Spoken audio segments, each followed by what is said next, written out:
Hey everyone, in this video I'll talk a bit about the way I use the 3D modeling in my illustrations, in which cases I use it and what methods to use depending on the result you want versus the time you have. I think 3D modeling is an extremely valuable skill to have as a digital artist, because it can show how any light setup would interact with any 3D object, no matter how complex it is, and you don't have to picture it in your head. It's also very useful if you love really difficult perspective and want to start your art piece with the right perspective. Here you can see I start a 3D model with just a basic cube and add a fracture modifier to it to give it this air of flying rocks. In such a scenario, I would usually not be able to mentally know where all the shadows should be on each piece of rock, but in 3D I can add a single light or more to the scene and render it out immediately. Then I'll use this rendered JPEG as a base for my artwork. Now there are two methods I use depending on what I'm trying to achieve.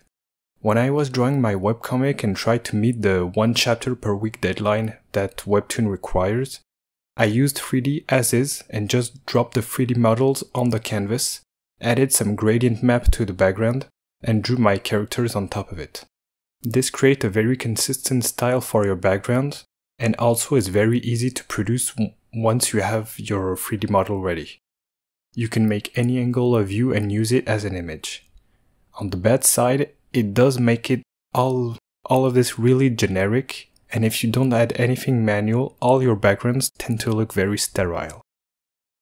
The other method is to use the 3D model as a reference layer and redraw everything above it without using rulers, guides, etc. This way your lines will still have that organic feel, all while being based on a real perspective and having a believable lighting setup. This takes a lot more time, and I wouldn't do it on a comic, for example, where I would have to redraw all the time the same background in different angles. But for a single illustration, it does bring out pretty spectacular results. And as a bonus, it also trains you to understand the perspective and lighting of your scene while you are redrawing it. I use 3D mostly for backgrounds, but you can also use it to pose characters and better understand anatomy from a weird perspective. There's so many ways 3D can bring improvement into your 2D art without even being part of the final image. So I encourage everyone to try it out. If you don't know how to 3D model, you can also download directly a 3D model for free and import it into Blender, for example, which is a free program, and from there you can rotate it, choose your angle, light, and so on. I hope this was useful, and for now, bye everyone, and keep creating.